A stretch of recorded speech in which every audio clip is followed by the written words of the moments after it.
Thank you. Thank you very much. So all the papers that I will briefly touch upon during the presentation, you can find them if you Google Massimo Morelli at my personal website, massimomorelli.eu. Of course, I hope that you will find at least one of those I mentioned interesting enough to take a look.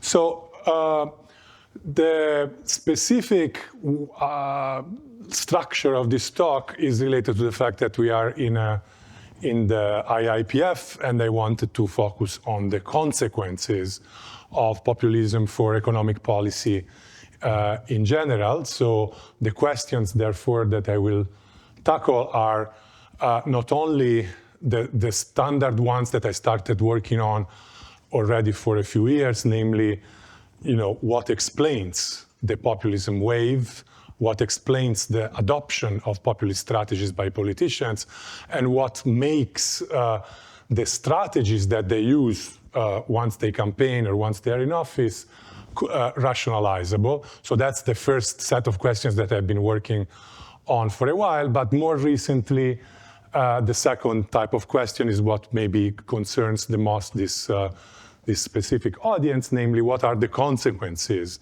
of those characteristics that I will talk about of populist politics for economic policy and economic performance in general. Okay, so this would be a quick slide on the definition of populism, correct? Yes, just from now, and then I will ask you to confirm that I'm on the right slide, just in case. So this definition was taken from Encyclopedia Britannica, and I thought is good enough for us because it has the components that we need.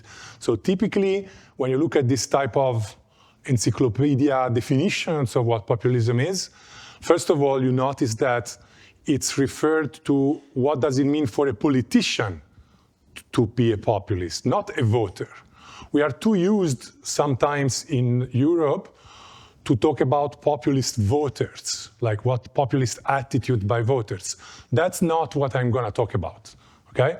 I'm focusing on exactly on this definition. So why is it that politicians are using this strategy of juxtaposing the elite, the corrupt elite, with the pure people, and why do they pander to the fears and enthusiasms of people in a way that the policies they choose are those that the people want in that moment, regardless of whether this has bad consequences for the future of the country and society. Okay, so basically, this definition puts together the two components that are most often associated with populism as a strategy by politicians, namely, anti-elite, pro-people rhetoric. So the first component is a rhetoric style.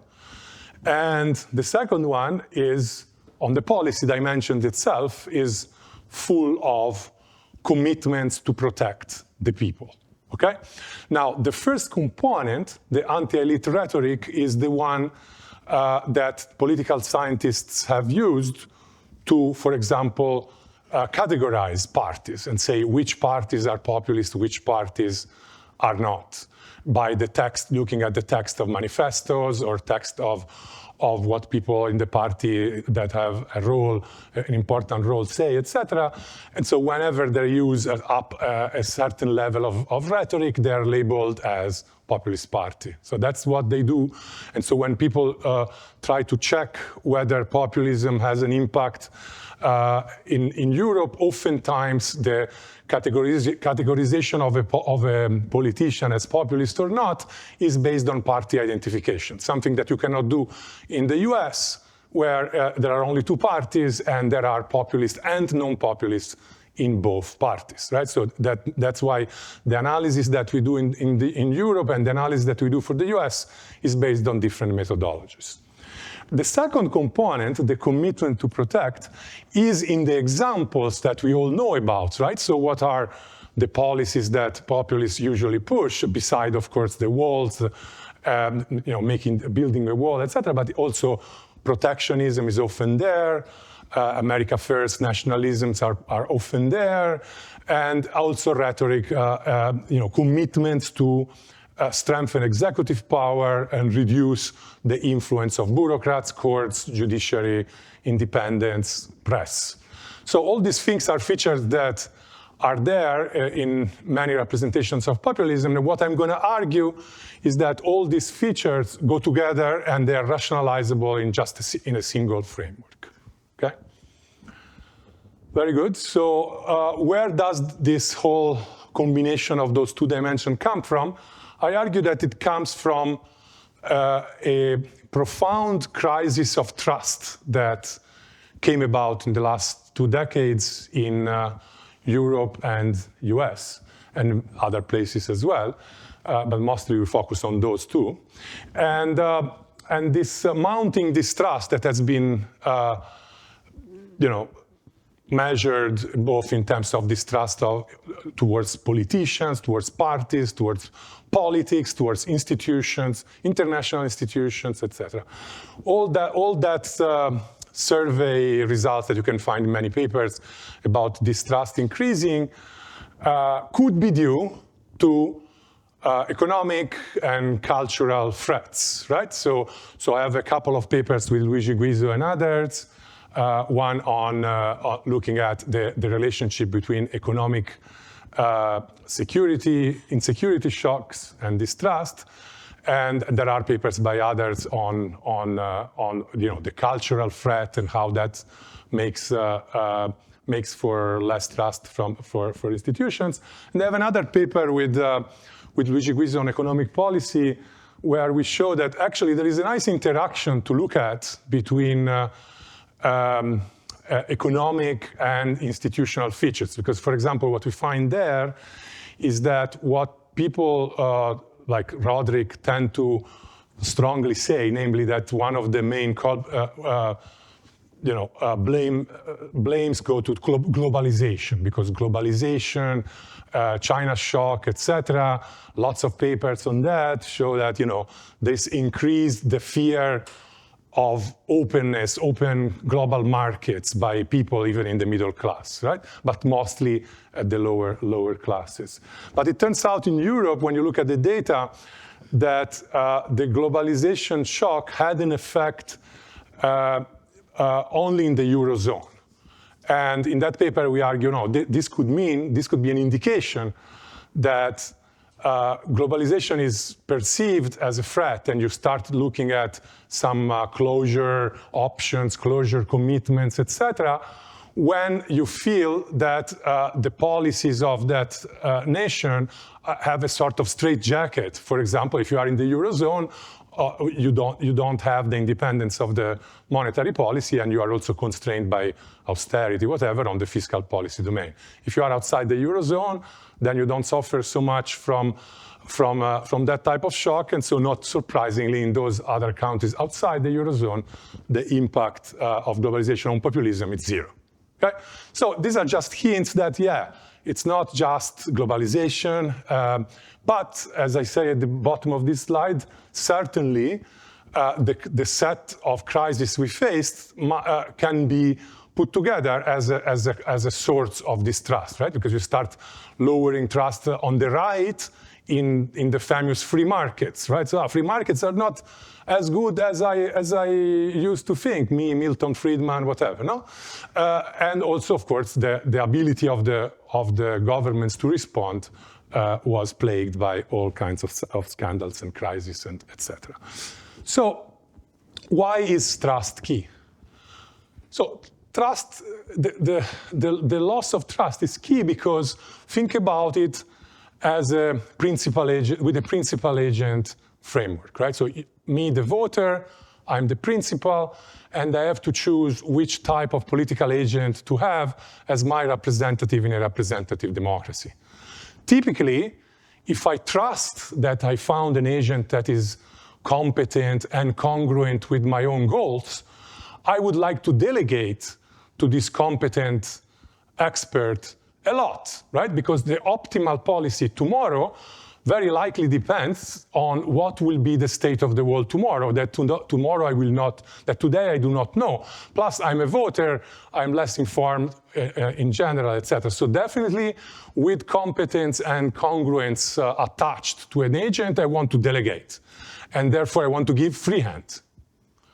But the moment in which I start fearing that this agent is going to be derailed by interest groups, is going to be corrupt, and the elite and the banks and the other thing, then I start thinking, well, maybe given that today I think that closing borders or closing markets is overall a good idea, why don't I go for a candidate that is simply promising me, making the commitment to do those things? I build the wall and I'll do the trade war with China or whatever. No, there is an appeal of a candidate with commitment when there is less trust that makes you unwilling to use the trustee model of political agency. And what is the consequence of this shift to commitment politics is that at that point, voters who decided to go for the committed type do not have the information need, do not need to monitor with information acquisition as much as before, so they become less interested in politics. So it is not true what people often say necessarily that those who are ill-informed, those who are not informed are those who are populist. No, it's actually could be the other way around. There is a causality issue.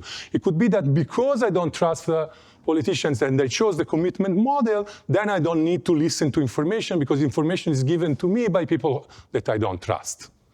Moreover, because I go for commitment, and this is going to be the most worrisome part of my talk, because I go for commitment, I don't want anybody to stop my agent from doing those commitments. And therefore, I become, even if I didn't change my values at all, as a voter, I may become more pro-executive power, more pro-elimination of checks and balances, more pro-elimination of bureaucrats, judges, press that bother the commitment maker. Okay?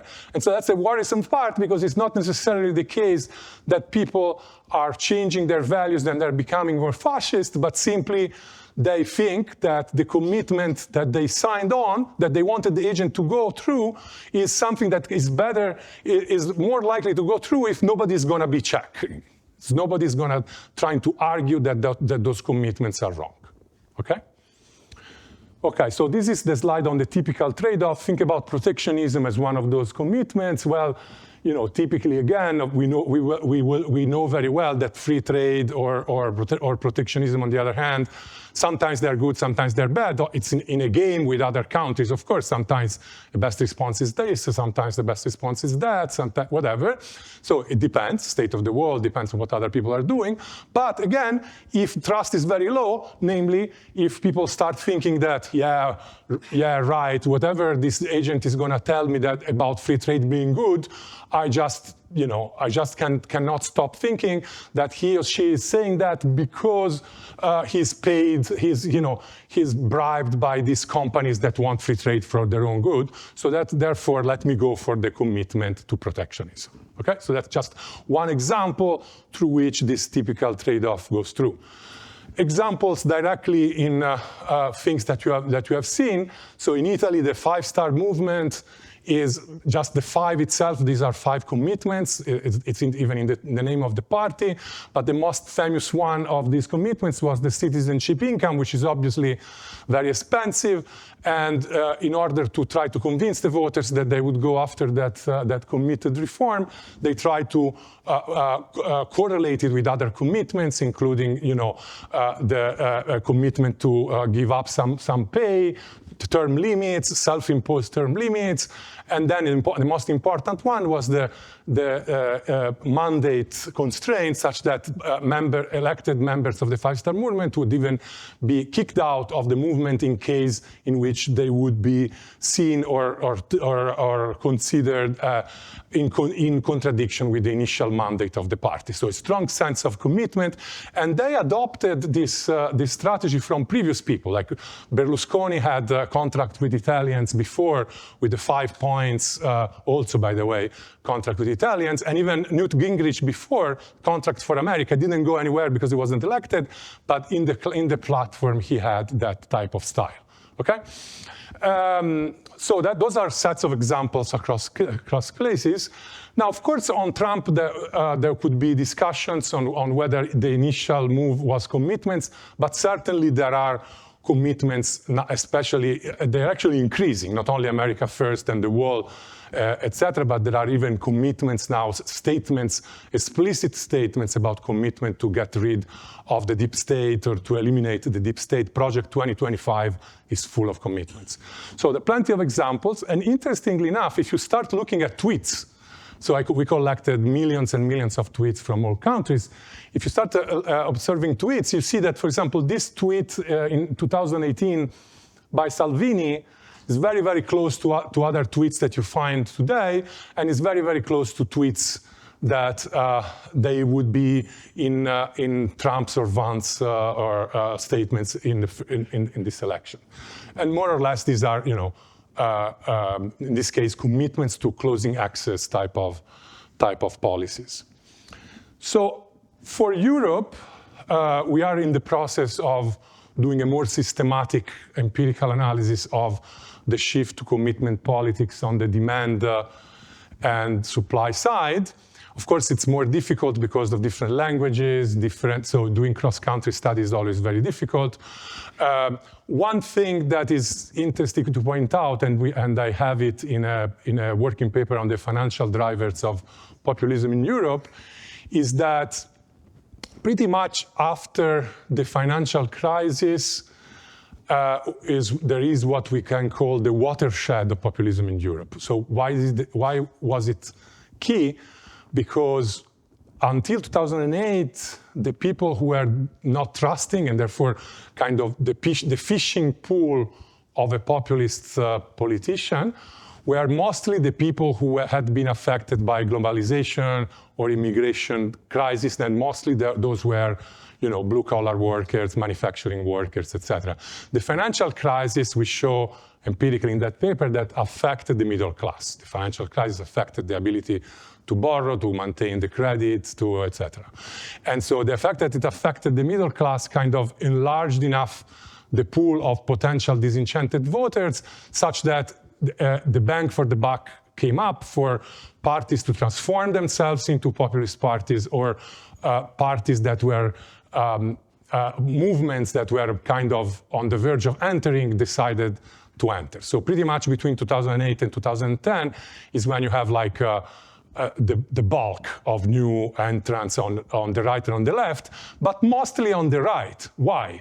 Is it because in Europe there is such an increase in radical right lovers? Maybe, but not necessarily. You don't need that. What you need is to consider that the left-wing commitments, like give me this type of welfare policy redistribution, etc., is very expensive. And at a time in which the crisis itself exposed a lot of countries in terms of debt, in terms of deficits, etc., all those expensive redistributive welfare policies were considered untenable. Whereas a sort of commitment to identity protection on the right is cheap. It doesn't depend on the budget that much, and therefore, you know, if you want to go for some commitment to protection policies, you might as well go for that. The typical logic of some left-wing, previously left-wing voters in Italy, for example, was, well, yeah, I would love to have a proper redistribution, Robin Hood type, where you know, the rich pay taxes and they get the money, and get some money, but I don't believe that that's going to happen, both because there is no money, and the rich are always finding ways to hide their money, and the politicians don't really use the money to give it to me. They put it in their own pockets. So there is all this distrust that they don't believe in that, and so we might as well vote for this right-wing guy who at least keeps the immigrant away, then the immigrants don't come to steal my job. That's the simplest reasoning that, you know, represents the situation. Okay, and this is on the demand side. On the supply side, so what we see is that in fact the new party creation with identity protection and so on happens especially in countries that were low in fiscal space in 2008, 2009. So we use a variety of measures of fiscal space, and you can see that, yeah, obviously this logic of going more for the right than for the left, etc., makes more sense when you have a lot of very little fiscal space. Okay, so that's more or less what we are doing in Europe, and it's not done. What instead, if you have to choose one paper to read out of the papers I mentioned today in this talk, I would urge you to read this one, which, so if I'm on the right slide, is the Shift to Commitment Politics and Populism paper. Yes? Yes. So, in my view, this is the most important paper of the 8 or 9 that I've written on the topic. Not only because it has the theory I believe in and a lot of data work to prove exactly every single step, every single thing I try to say in the theory part. So from the economic profession standpoint, I'm very satisfied with this paper in terms of what it delivers. But it also tells us something, in my view, very useful for policy, right? Because look at what it says. So if you go there and read the paper, there is, again, this principal agent demand side analysis that shows first that indeed there is a simple story why when trust goes down, you want to go for commitment, etc. Then there is a micro foundation of that shows that actually this trust could actually be endogenous because in a world in which the technology, social media, can create a lot of noise and can reduce the ability of voters to get information, the more difficult it is for voters to obtain information, the higher is the endogenous distrust, because anything you don't get feedback on what a trustee has done, and therefore you go more likely into the committed type, even without assuming that the committed type is actually, by assumption, maintaining the commitment. So in that micro foundation, I eliminate the assumption completely that once you go for commitment, you are going to keep it. Everything is endogenous. So there is a good reason why I like that from the theoretical point of view. Then I have the supply side, showing you how indeed the politicians facing more and more voters that demand commitments will have incentive to adopt a certain set of strategies, and anti-elite rhetoric plus commitment policy platforms plus rhetoric against bureaucracy, judges, press, etc., are all complementary strategies that best respond to the demand change. And so at the empirical level, we went to the US because in the US you have basically each candidate for Congress is associated to a district.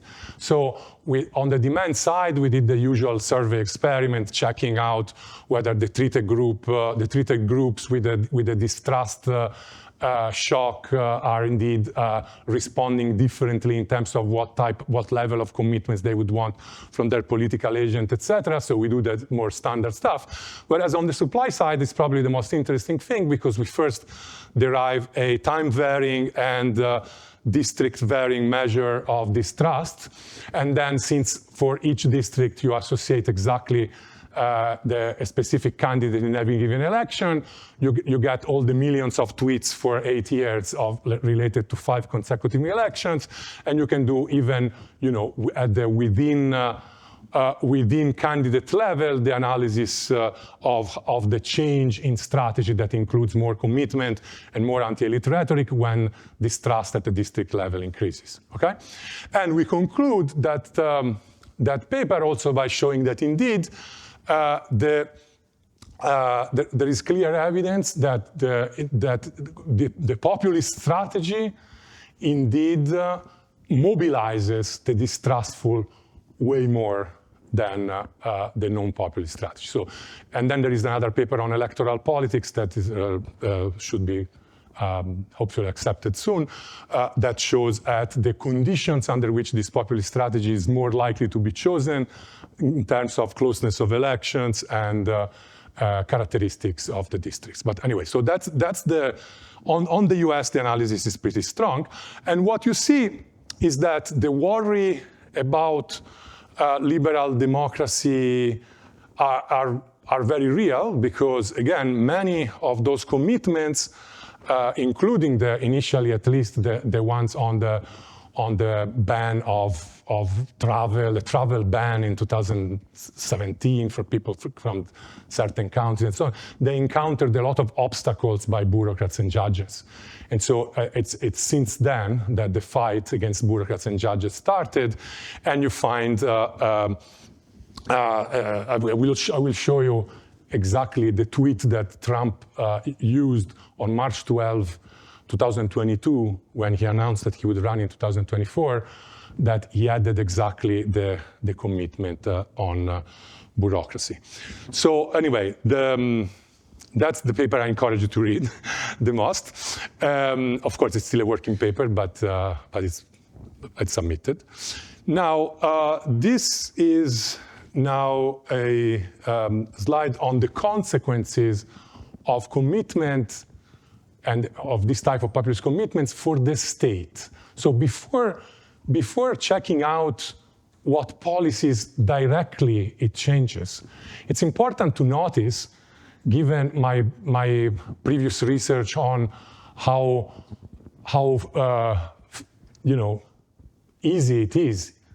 It was definitely the case in my paper From Weber to Kafka on the AR for Italy. It's easy to go from a Weberian bureaucracy to a Kafkaesque bureaucracy. It's not hard, and it's hard to go back. So therefore, this slippage into a bad bureaucracy vicious circle is very dangerous for the functioning of the state, regardless of which policies you are also doing in that period. Okay?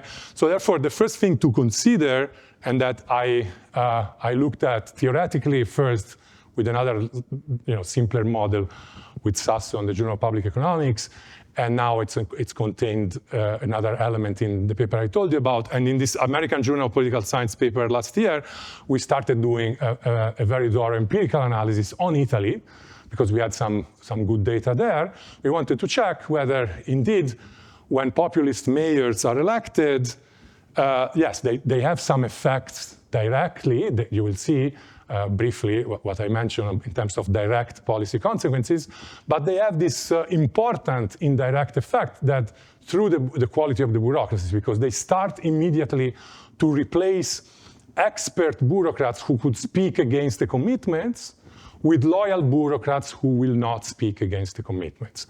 And this lowering of the quality of the bureaucracy has lasting negative effects regardless of the length of office of the populist. Okay? Very good. So this is the kind of couple of details on the American Journal of Political Science paper. There, basically, we have 8,000 municipality level data points for elections for mayors for 20 years in Italy, and we do the close elections RDD, showing that indeed when a populist is elected by a fluke, it has effects on significant increase in replacement of experts and good bureaucrats with bureaucrats that on average have much lower credentials, and the percentage of graduates goes down, etc. So that's the thing I was talking about. But on top of that, there is evidence of direct effect, namely less repayment of debts and more frequent procurement cost overrun. These are signals of the fact that, yes, when you make some electoral commitments and you have to do those, then since you have to do at least some of them in order to have a chance to be elected, this basically lowers the total budget that you have to face the whatever policy problems of the day that you will have to focus on, because they come. And therefore, overall, since you have to do at least some of them, plus at least some of the electoral commitments, you tend to spend more, and it takes more time to do things, and so on. This could be a mechanism. There's no proof of that, but that's kind of the idea. Now, as I said, what we are mostly worried about in a more dynamic project that we have started is whether there are vicious circles, or whether you could stop this thing. Because on the one hand, you might say, okay, at some point people will understand that this type of populist policies make you go into the wall, but maybe not soon enough. And moreover, the bureaucracy is affected anyway, even if the populist in office lasts only one term, because you have replaced good bureaucrats with bad bureaucrats, etc. And when bureaucracy the efficiency of bureaucracy goes down, the trust in the state, the trust in the functioning of the city halls and so on goes down, and this generates the same kind of effects that we talked about, right? More distrust, more commitment, and therefore more fights against existing bureaucrats, etc. And so there is a risk that even when the terms are short, there is this bureaucracy vicious circle going in. Okay, so this is the tweet I think I mentioned before that I wanted to show you. This is the day in which March 12, 2022, in which Trump announced that he would run, and that's what he says. Right, adding to the well-known commitments to the wall and protectionism and disengagement from international relations, those were well-known confirmed commitments, adding the fact that he will want to make all bureaucrats basically fireable directly by the president, therefore kind of reducing substantially the separation of powers for which the American democracy has always been famous for. And saying that the deep state must come to heel. And if you go see the project, if you Google Project 2025, you find out that he's not alone. He's speaking like that because that's the new set of commitments that the new set of congressional candidates are talking about. Okay, so that's the bureaucracy vicious cycle worry. Now, I forgot the title of this slide, macroeconomic consequences. Yeah, so this is the Funke et al. Paper on AER that many of you have seen probably, and maybe Christophe Trebesch, had he been the speaker today, he would talk mostly about this. It's a beautiful paper looking at a long history of populist or close to populist governments, because obviously it's not new entirely if you think about Dorbush, Edwards, Latin American experience, etc. And what they show is that when the populists in office last long, they have a very big macroeconomic consequences in GDP, etc. But of course, as I mentioned, looking at the micro consequences, we have seen that even if you are in office only for one period, if you squander the bureaucracy, you are doing a lot of damage as well. That probably goes on top, or maybe it's one of the mechanisms why you also get the macroeconomic consequences, right? And what I write here is that those empirical results for hundreds of years, whatever, that they have, should continue to be worries that we continue to have today, because today we have also other reasons to believe that those macroeconomic consequences would be forthcoming, because we are at the time of global challenges, climate and wars, etc.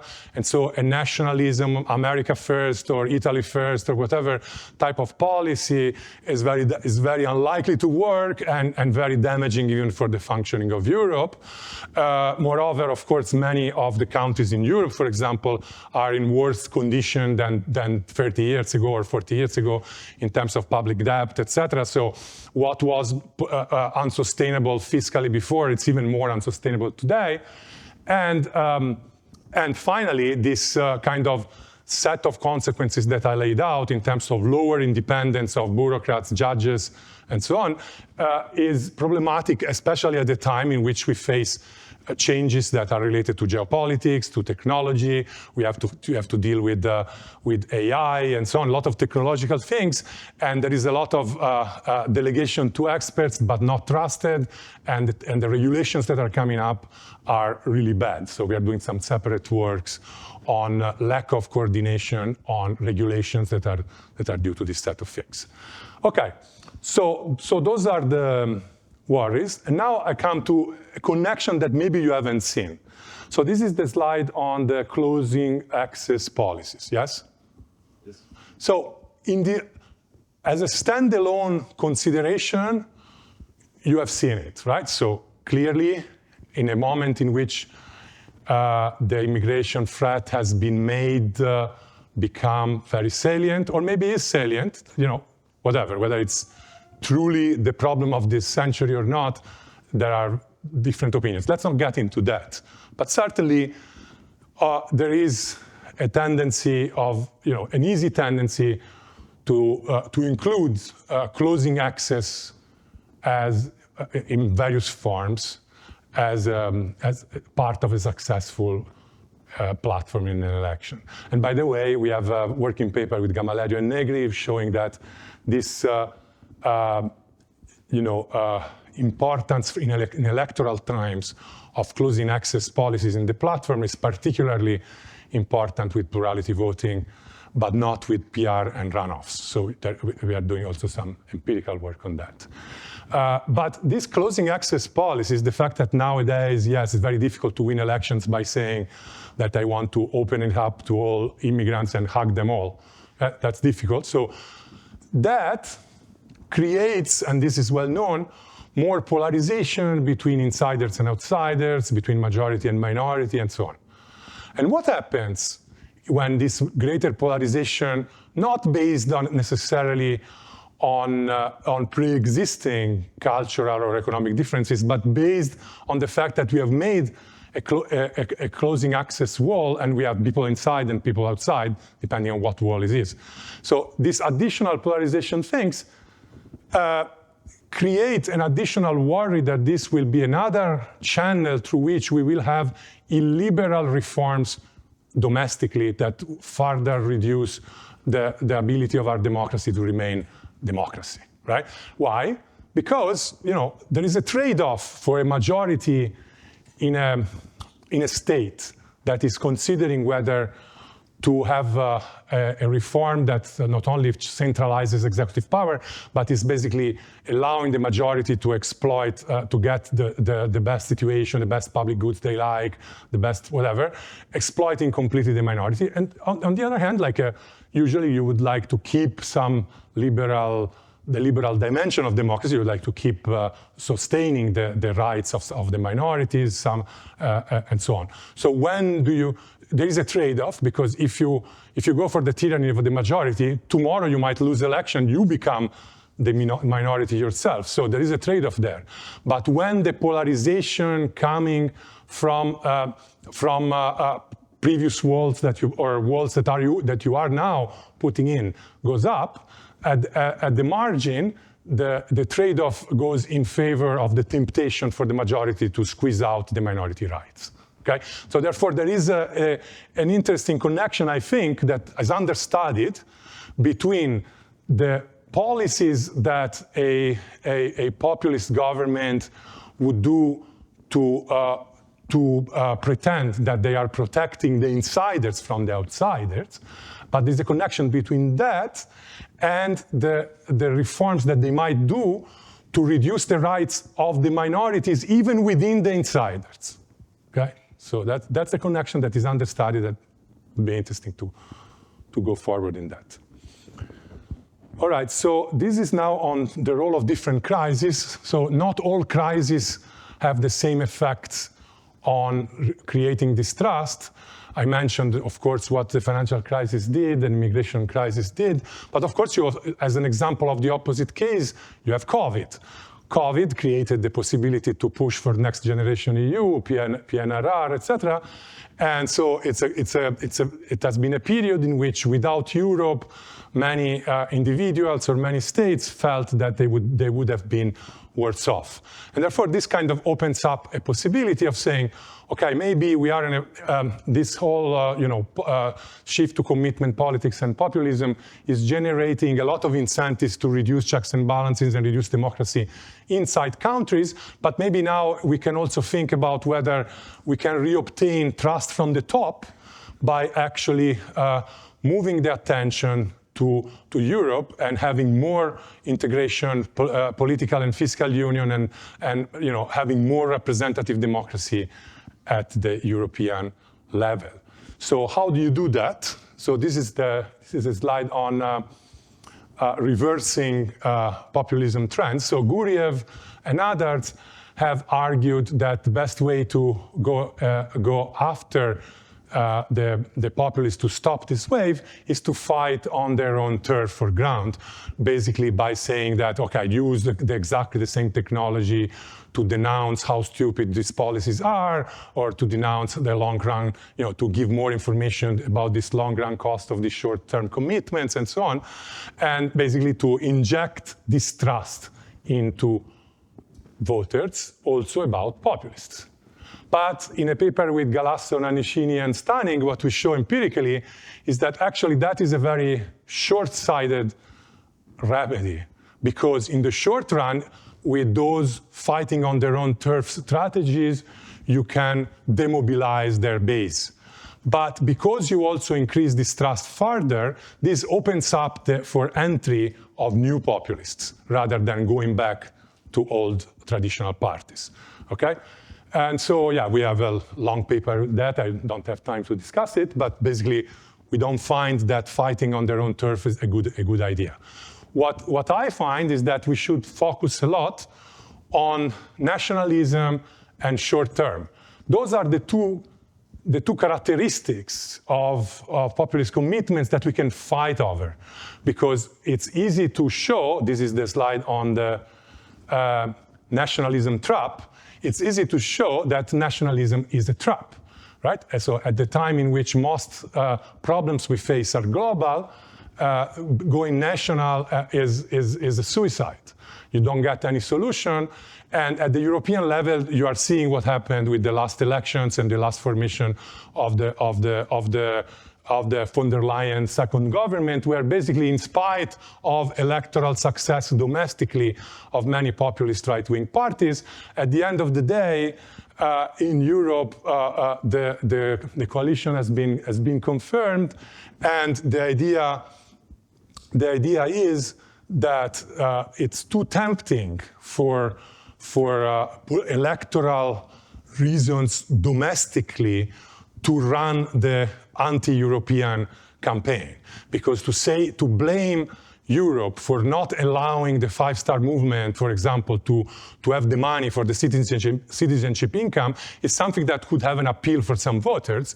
And so you can go and believe that and become anti-European, but obviously, the politicians who are forming the coalitions, they know that this is a non sequitur, and so they go against this. So, and now, of course, the way to transform this into something that could rebuild trust is to actually go in this way. So this is the slide where you have specific policies to rebuild trust. Yes.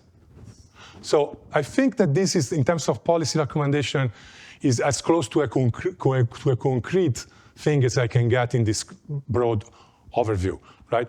So how do you rebuild trust? So it's not only that you can argue with people, and as we know, they listen to you sometimes, they listen to you sometimes, but not always. So it's not always that you have to argue, oh, we face global challenges, nationalism is bad. It's not always that you say, oh, this policy, is short-term commitment protection and so on, but in the long term, they're going to be terrible. So you can explain those things for those who listen, but there are not so many. What you can do is do some policies. You can say, okay, so since we know that it worked with COVID to create some belief that Europe is useful, let's make that belief that Europe is useful increase. For example, if we go for some European level capital taxation that you cannot do at the individual country state level for obvious tax competition reasons. If we do a little bit of corporate sales taxation, European level because national level is difficult, et cetera, et cetera. And by doing so, you show that overall, that creation or that shift of taxation at the European level allows the individual states to reduce the individual labor income, then the workers themselves, those who signed up for the populist promises before, now I'm going to say, you know what, this is coming into my pocket. And not as a transfer promised by a populist, but as a shift away of taxation from a labor income that is oppressing me to some other forms where actually the firms and the rich and so on are more likely to be the ones who are paying. Okay? So this builds trust to some extent. Of course, the public projects related to COVID, they did create a little bit of trust. And common defense, making Europe functioning as a player in geoeconomics and geopolitics more than it is now, that would also go in that direction. So to conclude on the European side, again, well, the first bullet point is what I just said, basically. So my dream is that since you have to go for trust rebuilding, then you have to pair up the ideas of these fiscal policies, fiscal shifts with more political representation, right? People, in order to have trust in an institution, they need to feel that it's their institution. So therefore, my dream is not only to have more fiscal union or more fiscal policies at the European level, but it basically has to go hand in hand with more political union, more political representation, etc. And so that's, it's not strictly speaking a policy recommendation, but that's where I think that in a sense, I lost confidence that at the national level, you can reverse the populist trend. You have to reverse it by making Europe work in a way that you can trust Europe. Okay. Now, finally, the last slide is to be as pessimistic as I can on the US. So if Trump wins, is a disaster. Not only for what you read already on The Economist, not only because of the consequences on the bureaucracy and the state that I talked about before, not only because of the potential effects on Putin and Netanyahu and so on. These are bad enough. But also for reasons that I find out in a new working paper, work in progress, that relates to developing countries, conflict, inequality, geopolitics in a different way from what you have seen before. To anticipate, because this will be a subject perhaps of my lecture in the geopolitics and geoeconomics context in Berlin in October, basically what you can show is that the three commitments, so the commitments of Trump can be embedded in a model of conflict. And what are they? So start with protectionism. So if basically the Trump shock amounts to a reduction of trade, then you can find out a map. You can derive a map of all countries that are divided ethnically, for example, between groups in power and groups out of power. And out of those countries that have this division in groups, find the subset where they would have a lower cake to divide because of lower exports due to the protectionism policy of Trump. And that is the set where you can prove easily that the probability of conflict, civil conflict in those countries will go up and inequality will go up. So the first theorem that we have is that looking at those countries that I just described, there is going to be a clear increase in probability of conflict, probability of increasing inequality, both of them, in fact, and also inequality across countries. Okay? But then the interesting thing is that you can add the disengagement commitment, which is the one that says, hey, we don't want to help people outside Italy, we want to have all the resources for us, America first, etc. So you can have a second map where you take all the countries where the US used to or is currently helping one of the groups that is not in power. Then the shock will be this help is no longer going to be there. What's happening there? Boom, again, increasing probability of conflict, increasing inequality. And then we have more results that we are working out on interstate conflict bilaterally and on formation of coalition. So it seems that all these effects that have not been studied so far are all in the negative. So in case there is an American here and you're tempted to vote for Trump, we should probably, I don't know, drag you and don't make you go back to the US. I'm done. Thanks.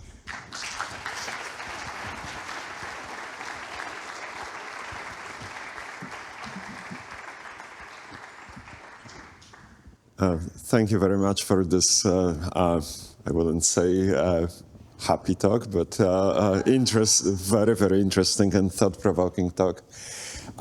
We have time for some questions, so please raise your hands. Thank you for a very interesting talk. I wanted to come back to your point that you kind of lost hope for national policies to come back from populism, and that you put much of your hope in Europe.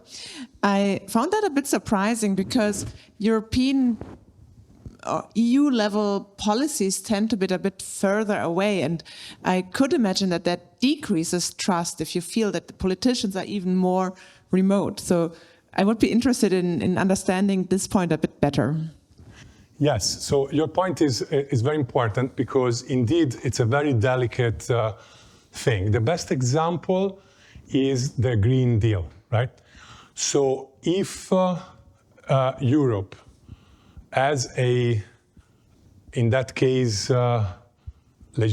regulator, if you wish, takes the strategy of a blanket, unconditional, let's say,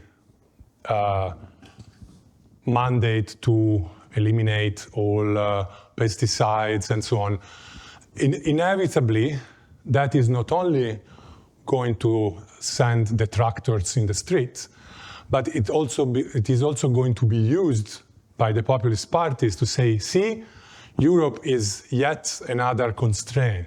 Europe is yet another way in which the elite comes against us. Therefore, let's vote against the von der Leyen and so on and so forth. Okay?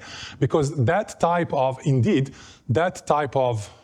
position is not what I would have recommended. There are ways to do things differently. Of course, we all know that if climate change has to be tackled, etc., there will be groups that will fight restrictions no matter what. So you cannot bring those fights to zero. But you can try to not make it blamable on Europe. So, for example, we have a paper on legislative and regulatory jurisdiction design, where we take that into account. So we say, look, on the one hand, there is a well-known need to coordinate and have just simple rules that everybody knows what to do, easier to enforce, etc., etc. But on the other hand, if these rules are not only tough but also badly written or there is not enough discussion, not enough political representation, etc., they may backfire. So what works, for example, in the US, that is actually a model that I'm trying to think about how to propose in a EU legislative and regulatory design project. So in the US, what you can find, so this is a paper that is not on populism, it's a forthcoming paper I have on JPE called More Laws, More Growth. So what you can find is that if you look at state level legislation and regulation, there even regulations on tough topics are actually having a good impact on growth and no impact on protest, etc. Why? Because at the state level in the US, there is a lot of learning and experimentation and diffusion. So if Oregon is the first to make a regulation, maybe there is some protest in Oregon, but by the time Massachusetts tackles the same issue, Massachusetts is already using the experience of 7 or 8 previous states. They are choosing the type of regulation that worked best and that maybe got least resistance path and so on. And then basically the adoption since then of the Massachusetts ruling goes all to the other states.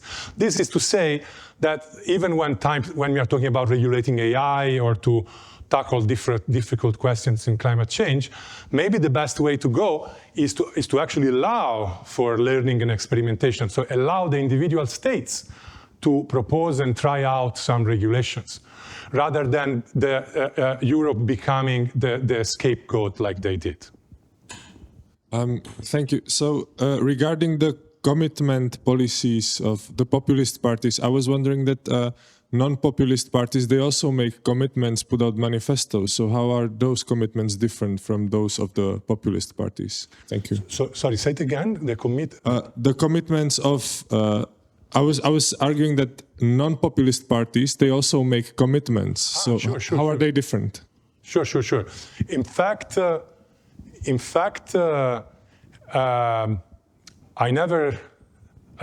you remember, I said at the beginning that in Europe, we are used, especially in political science, to use party identification for populists. And we say, okay, the Democratic Party in Italy is not considered populist because from the manifestos and the various text analysis, etc., the political scientists have labeled Democratic Party as non-populist.